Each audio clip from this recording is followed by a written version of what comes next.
town, United Texas town, about to shack outside the game. And you know what I'm talking about. Just let me know if you wanna go. Welcome back, everybody. We are back. This is the Fan Bros podcast. That was a quick tribute to the fallen Dusty Hill of ZZ Top. So rest in peace, Hunter. We're bringing back. We did our recaps last time. Now it's time to talk fantasy. Yeah, we're going straight into some running backs, some backfields. We're going to talk about who's hot, who's not, who we want to own, who we're going to pass on, who we're targeting in the late rounds. Just kind of cover some backfields, where you should take them, how we feel about them. Just a general sense of a lot of questionable backfields. So what we're going to do right here, there's 5 backfields in mind. We've got the Raiders, the 49ers, the Buccaneers, the Broncos, and the Jaguars. All of those have multiple guys that are interesting. We're going to talk about who we like and why. And then at the very end, we got a shout out to our boy Mike Morrow. He recommended a rapid fire. We've got 4 guys that are looking to go in the first or second round. Saquon Barkley, Zeke, Jonathan Taylor, and Joe Mixon. A quick breakdown of who we like in what order and why. So to start off, the LV, Las Vegas Raiders.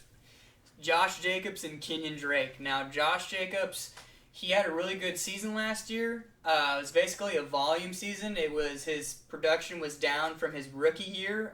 Yards per carry, I should say, were down. Like yards after contact was down as well. But he had so much volume that people didn't even realize it. I took him in the first round last year as a stretch because a lot of people took the running backs that I like. It paid out for me, but this year it looks a little tricky because Kenyon Drake also caught some flames last year with the Cardinals. Yeah. So, I mean, and Gruden loves to use multiple backs, as in he wants to keep the main back fresh, and he's used a bunch of backs in recent past, but now he has Kenyon Drake, so it seems it's going to be like a two-headed monster. Definitely so. And thinking back to last year at the time of the draft, Josh Jacobs and Kenyon Drake were both kind of late first round, early second round guys, and now they're both in the same backfield. So he talked about Josh Jacobs last year. Kenyon Drake, he looked just okay. He was kind of a trade target after the first few weeks. He didn't do a lot. He started to look better, and then he suffered a high ankle sprain, which looked terrible. Yeah. It looked terrible. But then he came back and finished fairly strong. So this one hurts. If you're asking me just without ADP, who do I want, it's still Josh Jacobs. But I don't even sniff him until the late third, early fourth round. And even then I'm nervous because like you said, he was a volume play, and now there's a real 1B there to take carries. Yeah, and so we're going to always play devil's advocate when we talk about this stuff. So the yards per carry was down last year, and he just is at that back end of the first, kind of turning into the second. People are still kind of taking him there. I'm really kind of lower on him. Like you said, I really go third or fourth, even though he won't be there. So, I mean, I'm basically going to skip out on Josh Jacobs this season.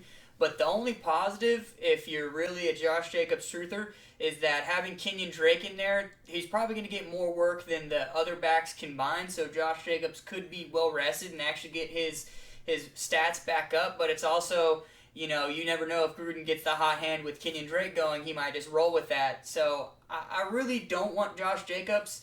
But I also feel like if you get Josh Jacobs, you almost kind of have to handcuff Kenyon about 4 or 5 rounds back, just because if Josh Jacobs go down, I mean, Kenyon's going to be potential RB1, RB2, just off the volume. If Josh Jacobs is down, it's just his show. But I'm really not targeting Josh Jacobs. If anything, I'm going to try to get Kenyon Drake if he falls, but he's not even falling. So yeah, I think one of those guys has to get hurt for this to be awesome. So Josh Jacobs, for me, I'm probably higher on him than Hunter. I would probably look his way in the 4th round.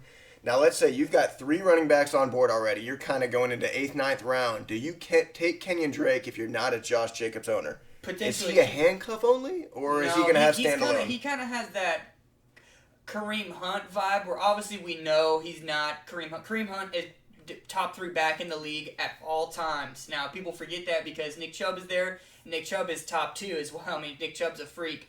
But Kenyon Drake is kind of that guy this year where, if he's there in the 9th, I mean, it's going to be hard to get, unless there's James Conner there, somebody that could shake out a role, at the end of training camp and become, the number 1 guy. There's just hard to get a guy like that. I mean, at the 9th round, he's a nice little take right there. I think so as well. So the next team is the 49ers, and they have always produced big-time running backs. Now, it seems to be a new guy every season, But who we've got there right now, Raheem Mostert, who missed most of last year with a bunch of injuries, but when he's been on the field, he is an incredible, explosive guy. Jeff Wilson finished the year super strong, but it looks like he's trending towards starting the year on the PUP list with a knee injury, so he'll be out 6 weeks. I don't think we consider him in fantasy just yet. And then the wild card, they bring in a rookie, they draft him, Trey Sermon, who graduated from Ohio State, earlier was in Oklahoma, and he had some pretty good production in college. So just what do you think of Mostert after last year? I like Mostert's one of the most explosive backs in the NFL. Me and Greg have been talking about it. Well, personally between ourselves, back in the day, Mostert was, we were high on Mostert even before he became Raheem Mostert. The speed's there. He can catch. He's kind of like a lighter version of Arian Foster, where he gets that one cut and he could take it to the crib, and he's like that way all the time. So. But you have to be wary of the injury history. The injury prone tag is kind of BS, but it's also kind of real because he's always dinged up. I do like him, as your RB2. That's because he could really be an RB1 if the season shakes out the way it should. But again, I'm just a little wary on that, and I think that towards the end of the season it could be a My Name's Jeff or a Sermon kind of show. It never seems to be clear who it's going to be. Yeah, it's just. I like Raheem Mostert as an RB2. I'm not going to take him as an RB1. Let's say you go Kelsey first. You're in the back of the first. You pick Kelsey, and then some nice receiver slips to you. We're talking like D-Hop, Diggs or something somehow slips to you, and now you're looking for a running back. I am not going to invest on Mostert as my RB1. That's just a little too much to me. I think that's fair because he's never put together a full year of production, but he's had weeks where he's the RB1. Yeah, and that's what he's either going to finish in the top 15 or out of the top 40. Yeah, he's not so he's got a ceiling on him. I kind of like him as an RB2, maybe 5th, 6th round, but yeah, the next guy that makes Mostert not a sure thing is Trey Sermon. So he graduates from Ohio State, and here are his stats last year. They only played 8 games, so keep that in mind. He ran for 870 yards on 7.5 yards a pop, and he caught not too many balls, 12 for 95, 8 yards a pop. So he goes for almost 1,000 scrimmage yards. He's pretty efficient at 7.5 yards a touch. What do you think about him? He's kind of an all-around runner. He's not anything crazy explosive or anything like that, but he's produced. In this offense with Shanahan, do you think he's worth investing in late? Oh, 100%, yes. You almost want to, you try to do it every year, almost. I try to at least. You get that guy at the Kyle Shanahan that's at the end that could start late in the year. Absolutely. Because he's going to get touches. They're going to run the ball. Mostert or Wilson have been injured back-to-back years. There is a silver lining where Trey Sermon can shake out and be, probably week 7 on, maybe a starter, maybe a little bit later, but I like Trey Sermon. You probably forget, we talked about him when we watched him in college. I said I want the Texans to get him. Obviously, Texans never do anything right, so we didn't get Trey Sermon, but I really like Trey Sermon. I think that he could be one of the rookies that comes in and actually has an impact at running back. Another thing to note, he's better catching the ball than Mostert is. Mostert has never provided much in that area, but we still have to assume Mostert's the number 1 to own. But Trey Sermon is interesting late in the draft because you want somebody on the Niners. You don't know who it's going to be, and they've got a young guy who's got some talent. And be wary, he's creeping up a little bit. He's kind of going around in the 9th right now. And that's where kind of the highest I would take him. I'm not going to take him in the 8th, really around the 9th, 10th, 11th. If he's there in the 11th, you could do so worse than getting Trey Sermon. They're going to run the ball. Yeah, an RB5 maybe, and plan to hold him for 5-6 weeks. That's a guy to target. So next up is the defending Super Bowl champs, the Tampa Bay Buccaneers. Leonard Fournette and Ronald Jones are the 2 guys who are really good. Is there enough balls to go around, and what do you think between the 2? I say nay because James White is also there. They signed James White this season too. So I think that just hurts these guys. Yeah, this is a big conundrum because that's kind of the Rojo argument is he can kind of catch the ball a little bit better than Fournette. Fournette actually gets more yards when he catches the ball than Rojo, but Rojo is actually a better catcher of the ball than Leonard Fournette. But now they have James White in, which is just probably going to be a goal line disaster. When they should be putting Fournette or Rojo in, it's probably going to be James White, and you know that one of the two is going to be running it on the early downs when they're, 40 yards out. So I'm leaning towards Leonard Fournette just because the way he did in the playoffs and finished it and the way Tom Brady embraced him. And it's kind of really Tom Brady's team. It's almost the opposite of the A-Rod show, is he actually has a bunch of say. So I think that he loves Leonard Fournette. He's the reason why Leonard Fournette came there. Leonard Fournette was playoff Lenny. He was going crazy, busting touchdowns. So I'm leaning towards Leonard taking over the role, but it's just going to be split up. I mean, there's no way around it. Even if Leonard's the number one, they're still going to work in James White regardless. I mean, I don't know too much about Rojo, but they're going to work in James White regardless. Yeah, I think this kind of sucks because it's going to be a great offense. I don't know if it churns out a top 20 running back, No. but I'm probably higher on Ronald Jones than you are, but therefore I put these two at dead even. Yeah. So if I'm going to take one, I'm going to take whichever one gets to maybe the 8th round as my RB3, RB4. I think I'm comfortable with Fournette or Jones at that point. No higher, and I'm not seeking either of these guys. No, I like either one for my RB4. RB3 is still questionable because let's say you get Leonard Fournette and it's really just the Rojo, James White show. Or you get Ronald Jones and it's literally Leonard Fournette running the ball and James White strictly catching the ball. Yeah, how long do you hold the guy if he's not the guy? And that's the thing. You don't want to hold either one of these guys. I mean, you maybe Leonard Fournette in the off chance that one of them gets hurt. But again, you want to hold someone like Trey Sermon for a lot of weeks. I don't want to hold one of these guys, honestly. So yeah, the Bucs backfield might not be fantasy gold, even though there's some talent there. It's probably going to take somebody getting hurt for an RB1 type deal. Very much so. So moving on to a team that's going to be pretty bad, but they've got two interesting backs, the Denver Broncos. They have Melvin Gordon, who's tried and true. We doubt him every year, and he produces. And they brought in Javonte Williams, a running back from North Carolina. He was in the early second round and is a guy they really liked. So let me just hear your thoughts on Melvin Gordon. Are you excited about him, or do you think the best is gone? I think the best is gone, and we kind of saw that last year. He had splashes where there was poor tackling, whether you want to blame COVID or what, people were tired, but he was running through arm tackles and had a couple, actual week-winning games, but it was slim. It was really slim because he got cut, people scooped him up, they had one of those good weeks, they were trying to ride him, and then he went flat again. It's just, I'm looking away from Gordon. I'm actually higher on Williams just because of how explosive he is. But you could do worse than getting like Melvin Gordon in the 8th or 9th round because running backs are going quick this season because it just seems like there's a lot more usable wide receivers this season. Yeah, definitely. And Melvin Gordon, last year I think is the example of why I'm just out because there was never a ceiling. He would do well enough for you to roster him. Points. But he was never a guy that was going to win you a week. So it's just tough. And their offense won't be great. Now, that being said, let's talk Javonte Williams, North Carolina. He kind of burst on the scene late. In his last year, they only played 11 games, mind you. He ran for 1,140 yards, 7.3 yards a pop, 19 touchdowns. And he caught 25 balls for 305 yards. And note that he split time pretty evenly with his other guy. I think it's Michael Carter. Yeah. So even with split work, he goes for 1,400 all-purpose yards and nearly 8 yards a touch. So while that doesn't always translate, the fact they got him in the early second round means that they like him and I like him now. If it were a team other than the Broncos, I would probably want him more. But for me, I'm taking a leap on Javonte Williams as an RB3-4, round 8 or 9.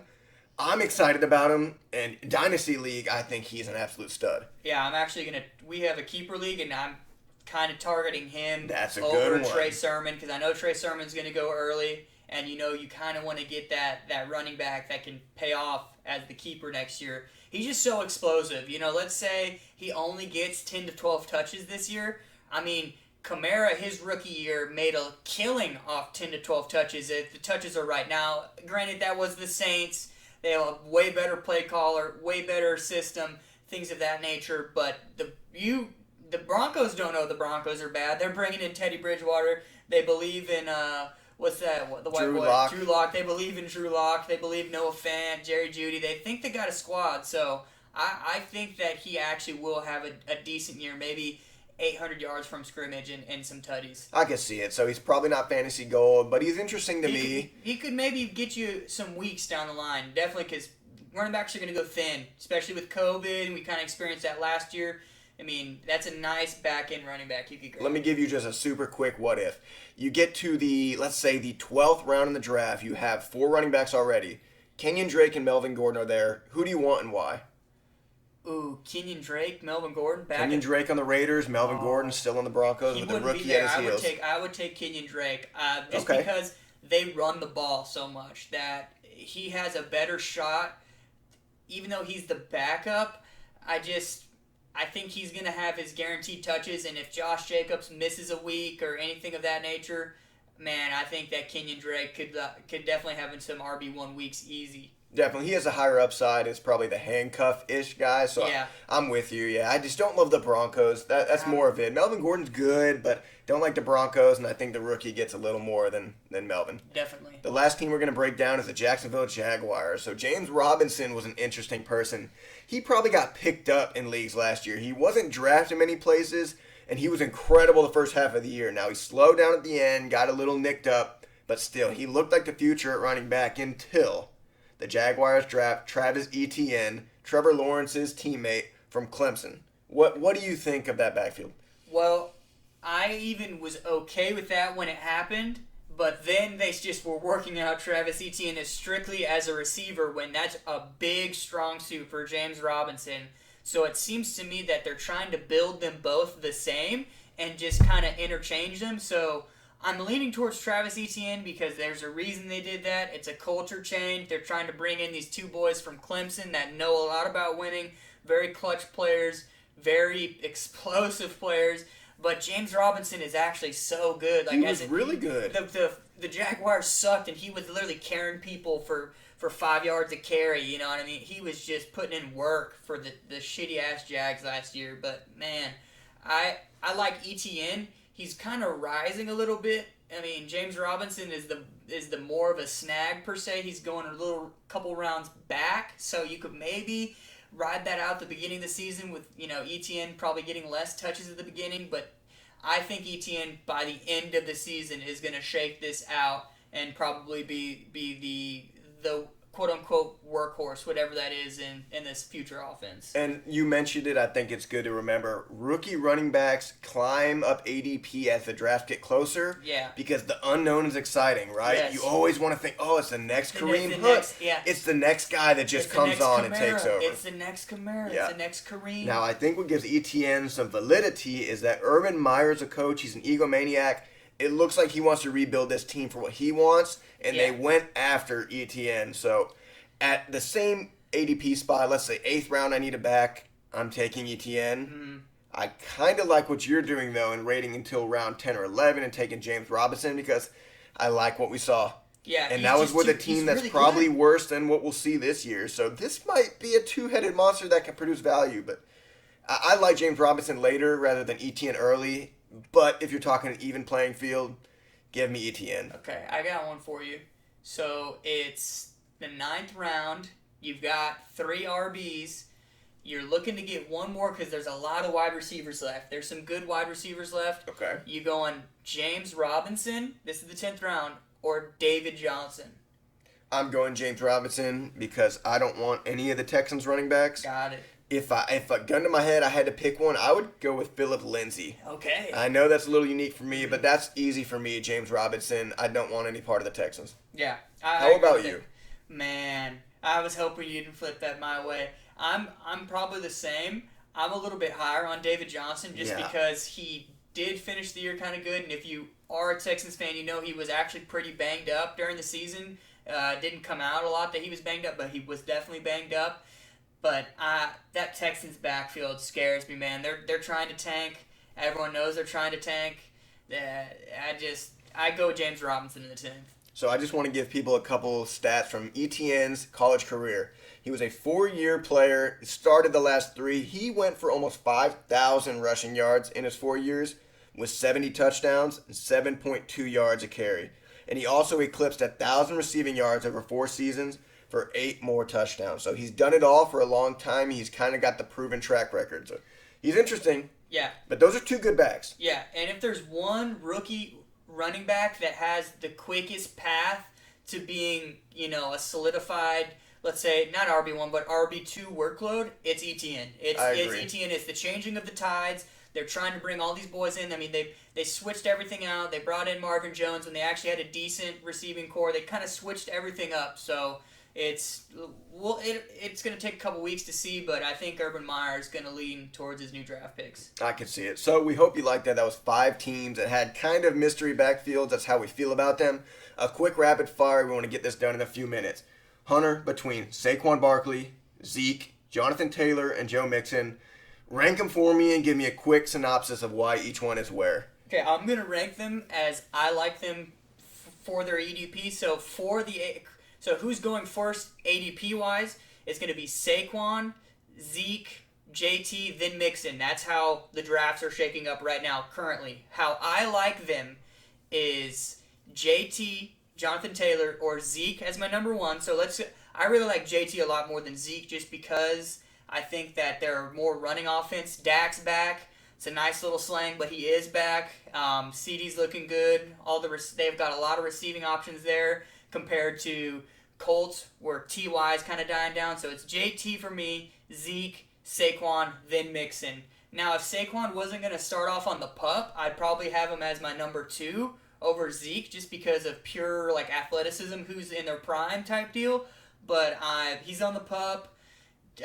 Zeke is still going to be on a really good offense. Their line is still very good. And Mixon, he's just so much question marks. I mean, he's looked so good at times and so bad at other times. And you just don't know if Joe Burrow's going to come out extremely healthy and move in that offense, I like that. I think Mixon's a distant 4th as well. I'll kind of touch on why.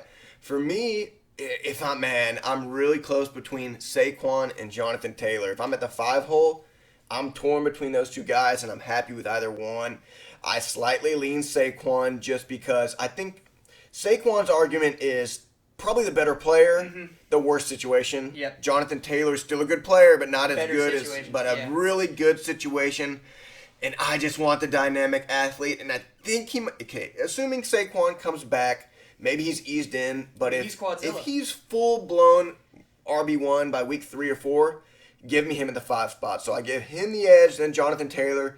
Zeke is probably the safest of these guys. Yeah. He's the safest, but he's just been slightly declining each year, and I'm worried to spend an early first on him. Then Joe Mixon, man, I'll tell you, I'll throw back. He reminds me a little bit of Ryan Matthews, where we tried to talk ourselves into him for 4 or 5 years, and he was always serviceable, but he was never the RB1 that we wanted him to be. And everyone hyped him as the RB1. And he hurt me pretty bad last year. So Mixon, I wouldn't even take in the top 8 picks. I'm looking for him maybe 10 through 15. Yeah, Mixon did me dirty the year before you had him last year. It's just, at the Fan Bros, we're not mixing it up per se. We fucking hate Mixon. Definitely not. So if you got to make me choose right now, I want Saquon first, Jonathan Taylor shortly behind, then Zeke, and then Joe Mixon as a distant 4th. How about you? Yeah, I like that. I mean, I have my rankings, but I see your points. I mean, Saquon is the most explosive out of the group. It's just that I don't like that pup, because let's say he misses the first 2 games. Man, your first round pick, that hurts because those are 2 weeks that you need somebody, and that's a realistic thing right now. Is other players are already back without question. So he is a little banged up. Obviously, probably not as much as the beat reporters are making out to be, but still, that 2-week window where he could miss at the beginning could hurt some folks. I mean, and you're talking top 5 pick. That's dicey. That would be dicey. So give me your order one more time. So my order is going to be JT, Zeke, Saquon, Mixon. I like it. That was a little rapid fire. Hey, that's it for us, guys. Thanks for joining again with the Fan Bros Podcast. Next time, we're doing the similar kind of format when we're going at wide receivers, some situations, who do we like versus our ADP, and probably some more rapid fire. So thanks for joining us. We're out.